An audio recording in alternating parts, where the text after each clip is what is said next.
कुर्सी पे बैठने वालों को जमीन की अहमियत याद रहे, सच दिखाते हैं हम। सच का सामना में आपका एक बार फिर स्वागत है। 26 फरवरी को ये रात में 12:30 बजे पेट्रोलिंग के लिए निकले। इन्होंने दयाने में और मालदे में 2-4 जगह कारखाने को पर रेड डाली। वहाँ पर किसी किस्म की कोई चोरी नहीं मिली और ये वापस अमले के साथ आ रहे थे, जिनके साथ 3-4 ऑफिसर थे, मार्शलिंग वाले थे और सब कुछ थे। तो काकनी थिएटर के पास 4-5 मोटरसाइकिल पे आदमी आए। 1-2 लोगों के नकाब लगे हुए थे और उन्होंने गाड़ी रोके और इल्ज़ामत लगाए कि मोया ने गाड़ी में कांच को फोड़ के गाड़ी में से जो दास है ऑफिसर, इसकी गच्ची पकड़ के उसको उतारा और गाली गलौज किया और धमकाया कि क्या भाई तेरे को समझाया हूँ मैं, रात के टाइम तुम ऐसे कभी घूमना नहीं और रात के टाइम ऐसा कोई ये इंस्पेक्शन वगैरह करना नहीं, चोरी चकारी के जो कुछ करना है दिन में करना है।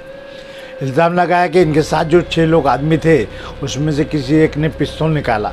ब्लेजर, जैकेट, वैवाहिक कपड़े, kurta pyjama, hoodie, sweater, jeans, trouser, lower, shirt, T shirt, girls jeans, girls top, men's for girls, men's wear, girls wear, children wear एक ही छत के नीचे किफायती दाम पर मिलते। सर तकरीबन 15 से 18 दिन पहले एक केस रजिस्टर किया गया था जो प्राइवेट बिजली कंपनी के जिम्मेदारों ने किया था कि हमें मोया नामी शख्स ने बंदूक दिखाई, तो उसको लेकर क्या अपडेट है? देखिए, मालेगांव में बिजली का ठेका कलकत्ता कंपनी को दिया गया है।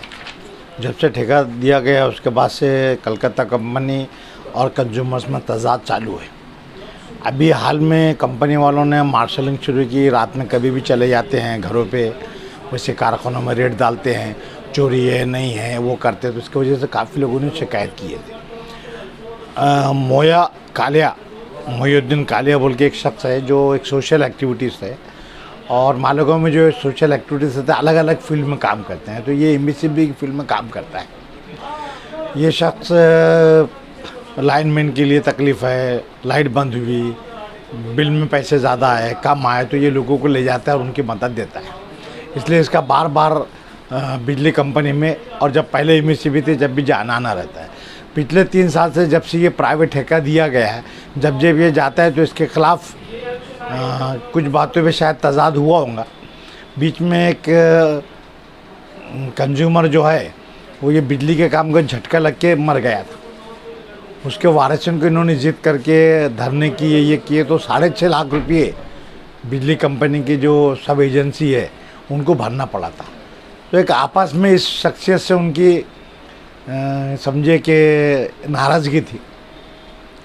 हर साल उन्होंने इनसे केसेस जो ऑफिसर है कि भाई ये मेरे ऑफिस पे आया बिला वजह इसका ताल्लुक़ नहीं, मीटर बदलने के लिए या मीटर की चोरी हुई इसलिए गाली गलौज करता है, चले जाता है। ऐसे हर साल उन्होंने मुख्तलिफ पुलिस स्टेशन में इसके ख़िलाफ़ एनसी दाखिल की। कुछ एनसी में तो ऐसे भी इल्ज़ाम लगाए थे कि भाई इसने उनकी गच्ची पकड़ा, कम ज़्यादा बोला, लेकिन खाली एनसी दाखिल करके रिकॉर्ड किए। अभी हाल में 1 मार्च को एक कंप्लेंट दाखिल हुई चाइना पुलिस स्टेशन में। इनके जो मैनेजर है अभी इस कंपनी के, संजीव कुमार, अरुण कुमार दास, इन्होंने ऐसी तकरार की कि 26 फरवरी को ये रात में 12:30 बजे पेट्रोलिंग के लिए निकले। इन्होंने दयाने में और मालदे में 2-4 जगह कारखाने को पर रेड डाली। वहाँ पर किसी किस्म की कोई चोरी नहीं मिली और ये वापस अमले के साथ आ रहे थे, जिनके साथ 3-4 ऑफिसर थे, मार्शलिंग वाले थे और सब कुछ थे। तो काकनी थिएटर के पास 4-5 मोटरसाइकिल पे आदमी आए। 1-2 लोगों के नकाब लगे हुए थे और उन्होंने गाड़ी रोके और इल्ज़ामत लगाए कि मोया ने गाड़ी में कांच को फोड़ के गाड़ी में से जो दास है ऑफिसर, इसकी गच्ची पकड़ के उसको उतारा और गाली गलौज किया और धमकाया कि क्या भाई तेरे को समझाया हूँ मैं, रात के टाइम तुम ऐसे कभी घूमना नहीं और रात के टाइम ऐसा कोई ये इंस्पेक्शन वगैरह करना नहीं, चोरी चकारी के जो कुछ करना है दिन में करना है। इल्ज़ाम लगाया कि इनके साथ जो 6 लोग आदमी थे उसमें से किसी एक ने पिस्तौल निकाला, बंदूक निकाला और बंदूक निकाल के बता दे कि इसके बाद दिखा तो तेरा काम ही कर देंगे, और उसको डराया, धमकाया, गाली गलौज किया। दास साहब का ऐसा कहना है कि ये होने के बाद में इन्होंने 28 तारीख को छावनी पुलिस स्टेशन में अर्जी दी, कंप्लेंट की इसके ख़िलाफ़। छावनी पुलिस स्टेशन में, मगर वो एरिया किधर आता है, उन्होंने सिटी पुलिस स्टेशन को भेजे। फिर सिटी पुलिस स्टेशन ने जवाब नहीं था और बाद में सिटी पुलिस स्टेशन दोबारा ये छावनी पुलिस स्टेशन को भेजे। इसलिए छावनी पुलिस स्टेशन को 1 मार्च को गुना रजिस्टर नंबर 54/2023 के तहत पुलिस ने 143, 144, 147, 148 मसद फसाद और बलवा के केस, गाली गलौज देना, धमकी देना 504, 504 IPC और बंदूक बताए बोल के कलम 3 और 25 आर्म्स एक्ट के तहत मोहिउद्दीन और 6 नामालूम अफराद के खिलाफ एप्लीकेशन गुना दर्ज किए। जैसे ये बात मालूम हुई तो मोहिउद्दीन हमारे पास आए, हमने तौक़ीर रज़वी अटैच किए, हमने एंटीसिपेटेड बेल एप्लीकेशन दाखिल की। एंटीसिपेटेड बेल एप्लीकेशन सुनवाई पे आई तो संजीव कुमार दास ने अपना स्पेशल लॉ ऑफिसर भी मौजूद किए थे। उन्होंने 5-6 पेज की अपोजिशन की पिटीशन दाखिल की और एप्लीकेशन में अदालत ने इनकी बेल रिजेक्ट करना है क्योंकि अभी मोटरसाइकिल जब्त करना है, बंदूक जब्त करना है और ये आदमी एक बहुत ख़तरनाक गुंडा है। इससे पहले उसके ऊपर हर पुलिस स्टेशन में 12 केसेस दर्ज है। 12 नवंबर के फसाद में भी इसके ऊपर 307 के केस दर्ज है और पूरा रिकॉर्ड दाखिल किए और ज़मानत की मुखालिफत की। सरकारी वकील ने भी और इन्वेस्टिगेशन ऑफिसर ने मुखालिफत की और बताया कि यहाँ मालेगांव, भिवंडी, चलकरंजी में बहुत ज़्यादा चोरी होती है, इसलिए जब से ये प्राइवेट कंपनी आ गई तो चोरी 50% पे आ गई। ये रात में भी घूमते हैं और कलम कायदे के रूल से इनको रात में सिर्फ रिहायशी मकाना छोड़ के कारखानों के उस पर रेड डालते आता और हम मार्शल के साथ जाते और करते, हमको पावर है। और चूँकि ये चोरी बहुत ज़्यादा पकड़ी जा रही है इसलिए मोया ने और इनके साथीदारों ने ये ऑफिसर को डराने धमकाने की कोशिश के लिए ज़मानत रिजेक्ट कर दी। हमने अदालत को बताया है कि भाई पुराने जो भी केसेस के ये एक सोशल एक्टिविटीज़ थे।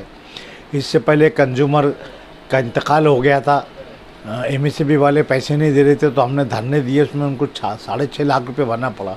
उस एग्रीमेंट में ये एक विटनेस है, सोशल एक्टिविटीज़ काम करता है, हमेशा जाते, इनका काम है।